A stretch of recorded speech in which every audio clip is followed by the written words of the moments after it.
परम पूज्य गुरुदेव और वंदनीय माता जी के चरणों में कोटि कोटि प्रणाम। आप सभी को प्रणाम। पुस्तक गृहस्थ एक योग साधना, जिसके लेखक हैं पूज्य गुरुवर पंडित श्री राम शर्मा आचार्य। आज हम सभी इस पुस्तक में सुनेंगे, परिवार भी हमारा एक शरीर ही है। शारीरिक समस्या के बाद पारिवारिक एवं आर्थिक समस्याओं का नंबर आता है। परिवार भी एक प्रकार का सामाजिक शरीर ही है। मनुष्य अपनी देह तक सीमित नहीं रहता, वरन उसे अपनी स्त्री, बच्चे, भाई बहन, माता पिता आदि को मिलाकर एक कुटुंब बनाना पड़ता है। एक घर में एक साथ रहने वाला कुटुंब भी एक शरीर ही होता है। जिस प्रकार अपने देह के पालन पोषण की, सुख दुख की चिंता करनी पड़ती है, वैसे ही परिवार के प्रत्येक सदस्य के बारे में हमें सोचना, समझना और विचार करना पड़ता है। उनका उत्तरदायित्व सिर पर लेना पड़ता है। आर्थिक दृष्टि से अपनी देह की ही भांति उन सब का भरण पोषण करना, स्वस्थ एवं प्रसन्न रखना, प्रगतिशील बनाना आवश्यक होता है।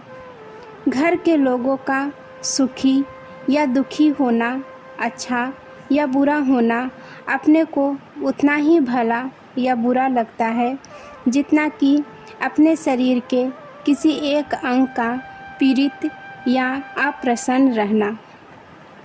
हर कोई चाहता है कि उनका शरीर, उनका परिवार उसकी इच्छानुकूल अच्छे स्वभाव का, अच्छे गुण चरित्र का हो।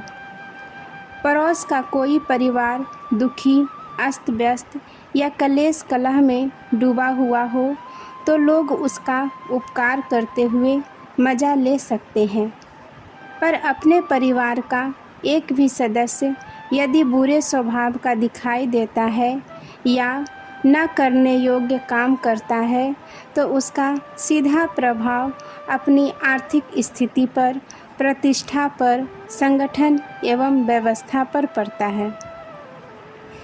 इस गड़बड़ी से अपने को वैसा ही कष्ट होता है जैसे शरीर के किसी अंग के ठीक तरह काम न करने पर होता है। इसलिए हर किसी की आकांक्षा यह रहती है कि परिवार की भीतरी व्यवस्था, क्रिया, प्रेम, सच्चाई, सेवा, सद्गुण, पुरुषार्थ, मितव्ययिता के आधार पर चले। घर का कोई सदस्य बाहर वालों को धोखा देकर कमाई कर लावे, चोरी चालाकी करे, झूठ बोले, ठगे, तो इससे प्रसन्नतापूर्वक सहन कर लिया जाता है।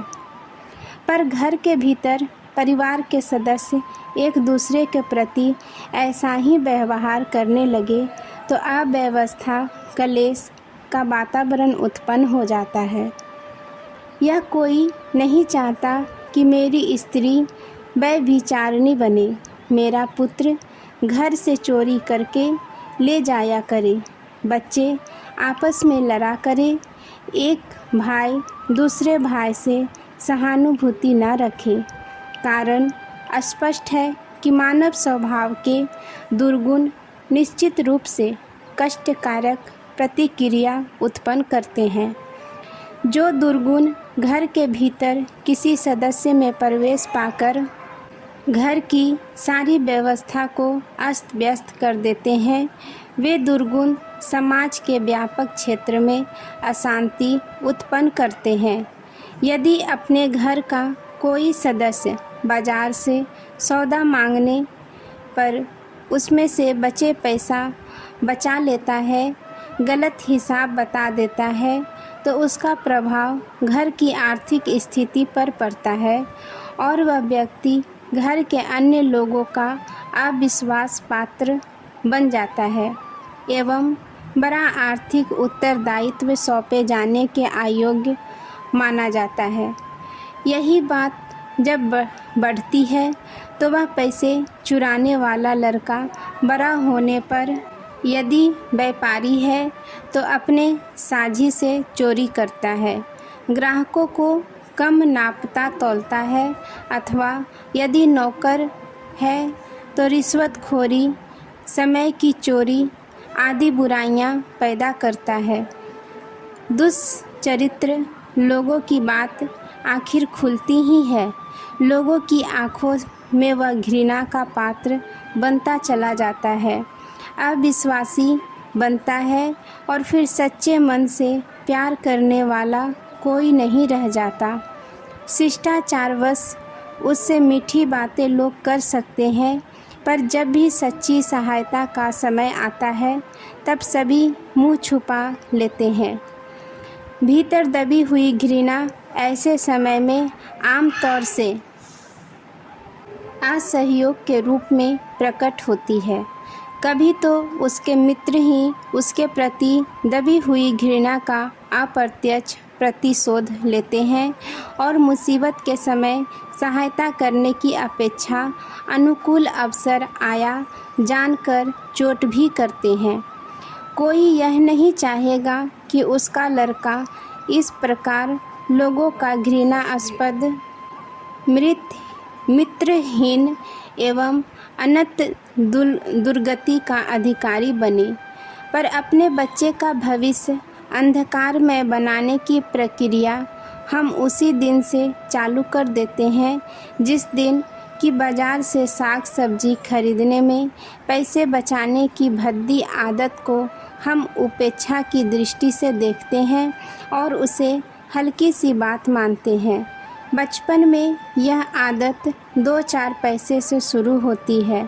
पीछे स्कूल जाते समय वह कॉपी किताब के नाम पर बैठती है और अंततः जेवर, रुपये चुराने या लड़ झगड़ कर आवश्यकता से अधिक पैसे ले लेने की बात तक जा पहुंचती है। अपव्यय करने की आदत आरंभ में छोटी होती है। बच्चे 2-4 आना पाकर उसकी बेकार की चीज़ें खरीदते हैं।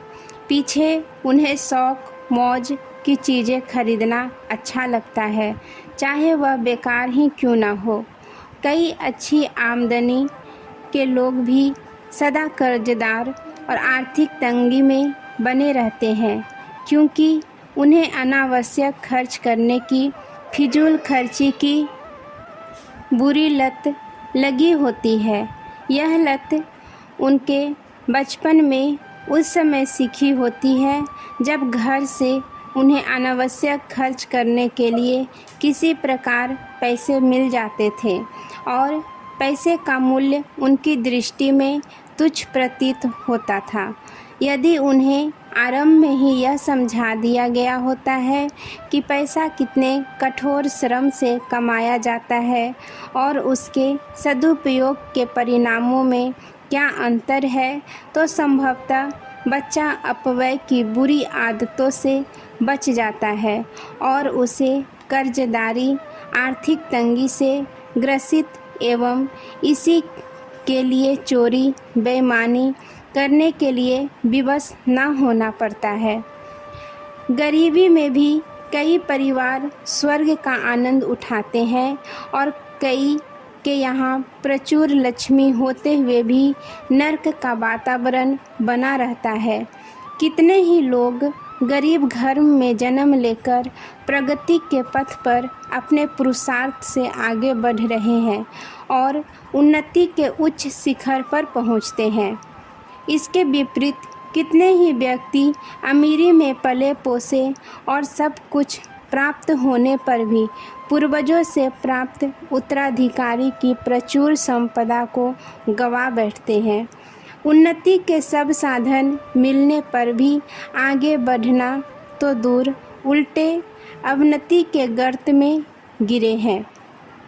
इसलिए यह सोचना भूल है कि आर्थिक प्रबंध ठीक होने पर सारा परिवार सुखी एवं संतुष्ट रह सकता है। तथ्य यह है कि शांति, प्रगति और समृद्धि मनुष्य के स्वभाव पर निर्भर कर रहती है। दृष्टिकोण के गलत या सही होने के कारण ही द्वेष बढ़ता है या प्रेम पनपता है। अच्छी आदतें जहाँ होती है वहाँ पराये अपने बन जाते हैं। परायों को अपना बना लेने के सद्गुण जिनके पास है, सचमुच इस संसार में वे ही अमीर हैं। वे जहाँ कहीं भी रहेंगे वहीं उनके मित्र और सहयोगी पर्याप्त मात्रा में पैदा होने और बढ़ने लगेंगे। गुलाब की खुशबू अपने चारों ओर भौरे और मधुमक्खी जमा कर लेती है। अच्छी आदतें मनुष्य रूपी फूल में सुगंध का काम करती है। उनके कारण दूसरे असंख्यों लोग मधुमक्खी और भौरे के रूप में सहायक एवं प्रशंसक बनकर मंडराने लगते हैं। इसके विपरीत बुरी आदतें वह दुर्गंध है जिससे हर किसी की नाक फूटती है और हर कोई वहाँ से दूर भागना चाहता है। हम यदि सचमुच ही अपने परिवार को सुखी बनाना चाहते हैं तो उनकी आर्थिक व्यवस्था ठीक रखने तक की ही बात सोचकर संतोष न कर लें, वरन उसके स्वभाव को अच्छाई की दशा में ढालने का प्रयत्न भी उतनी ही तत्परता से करें जितना कि आर्थिक सुविधा जुटाने के लिए करते हैं। माना कि आर्थिक सुविधा के बिना प्रगति रुक जाती है और असुविधा एवं असंतोष का जन्म होता है। माना कि हम में से हर एक को अपना आर्थिक संतुलन ठीक बनाए रखने के लिए शक्ति भर प्रयत्न करना चाहिए, पर यह भी मान लेने की ही बात है कि इतने मात्र से किसी का जीवन न तो प्रगतिशील बन सकता है और न सुख शांति का वातावरण ही बन सकता है। आदतें या देखने में बहुत ही छोटी वस्तुएं दिखाई पड़ती है, कई बार तो उनका कुछ मूल्य और महत्व भी समझ में नहीं आता, पर सच बात यही है कि उन्हीं के ऊपर जीवन की सारी आधारशिला रखी होती है। छोटा सा बीज ही अनुकूल परिस्थितियों में पाले पोसे जाने पर विशाल वृक्ष के रूप में परिणत होता है। छोटी छोटी आदतें ही मनुष्य जीवन के विकास या विनाश का एकमात्र आधार होती है। विष वृक्ष और अमर बेल के जैसे परस्पर विरोधी गुण है, वैसे ही प्रतिफल बुरी और अच्छी आदतों के होते हैं।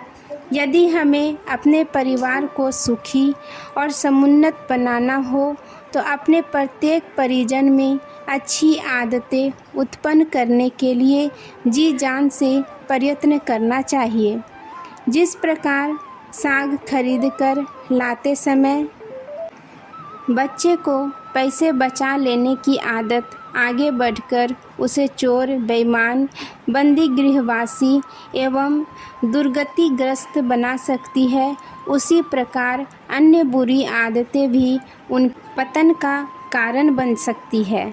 आलस्य, आवेश, उद्दंडता, कटु भाषण, अशिष्टता, शौकीनी, मटरगस्ती, सिनेमाबाजी, बुरी संगति, फिजूल खर्ची, फैशन परस्ती, चटोरपन, बहानेबाजी, समय का दुरुपयोग आदि दुर्गुणों के विष वृक्ष धीरे धीरे बढ़ते रहने पर एक दिन ऐसे भयानक प्रतिफल उत्पन्न कर सकते हैं जिनके कारण जीवन में असफलता, दुर्दशा, पीड़ा और पश्चाताप के अतिरिक्त और कुछ दिखाई ही नहीं दे।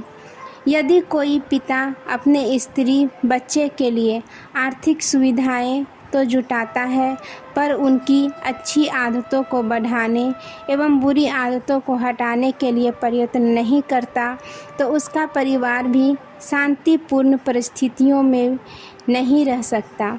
जिसके घर में कलेश रहेगा, अनुपयुक्त घटनाएं और परिस्थितियां बनी रहेगी। वहाँ शांति कहाँ रहेगी, और जहाँ शांति नहीं वहाँ समृद्धि का अर्थ ही क्या रह जाता है। शरीर की उपेक्षा करने वाले को रोगग्रस्त होकर पछताना पड़ जाता है। अकाल मृत्यु में मरते समय उसे अपनी भूलों पर भारी दुख होता है। देह का विकास रूप ही परिवार है। कर्तव्य, उत्तरदायित्व, आवश्यकता, व्यवस्था और स्नेह के स्वाभाविक बंधनों से परिवार को मनुष्य के साथ ईश्वर ने इतनी मजबूती से बांध दिया है कि उससे छुटकारा मिल सकना कठिन है।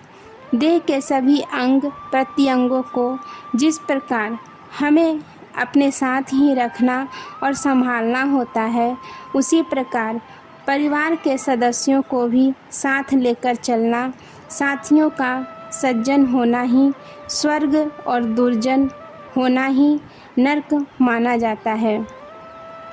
यदि अपने परिजनों की दुर्जनता छुड़ाने और सज्जनता बढ़ाने में हम सफल ना हो सकें तो उसका दंड हमारी आत्मा हर घड़ी जलन, कुढ़न, खेद, पश्चाताप आदि के रूप में हमें देती रहेगी और एक प्रकार से नरक की आग में हम सदा जलते रहेंगे। हमारा संपूर्ण शरीर परिवार के सभी सदस्यों से मिलकर बना है। इसे स्वस्थ रखना भी हमारा कर्तव्य है। जिस प्रकार अनुपयुक्त विचारों से हमारी देह रोगग्रस्त होती है, उसी प्रकार अपने कर्तव्य को भुला देने से, परिवार के प्रति अपने दृष्टिकोण सही न रखने से हमारा यह कुटुंब शरीर रोगग्रस्त होता है। पारिवारिक स्वास्थ्य का सुधार भी शारीरिक स्वास्थ्य को सुधारने की तरह आवश्यक है, पर इसके लिए हमें अपने को ही सुधारना पड़ेगा, अपनी विचारधारा को ठीक करना पड़ेगा। अपने को सुधारने से दूसरे स्वतः ही सुधरने लगते हैं। आज के लिए यहीं तक। आप सभी को धन्यवाद। जय माँ गायत्री।